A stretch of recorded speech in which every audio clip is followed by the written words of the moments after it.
કે જ્યારે પીએમ નરેન્દ્ર મોદી કોઈની સાથે વાતચીત કરી રહ્યા છે અને આ એ વ્યક્તિ છે જે પ્લેનમાં સવાર હતો અને તેમ છતાં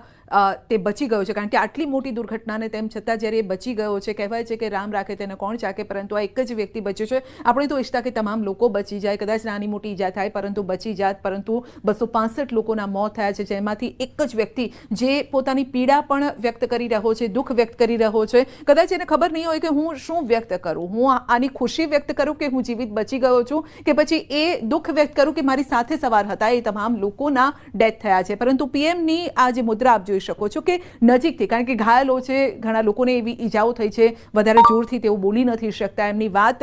સારી રીતે સાંભળી શકે એ માટે નજીક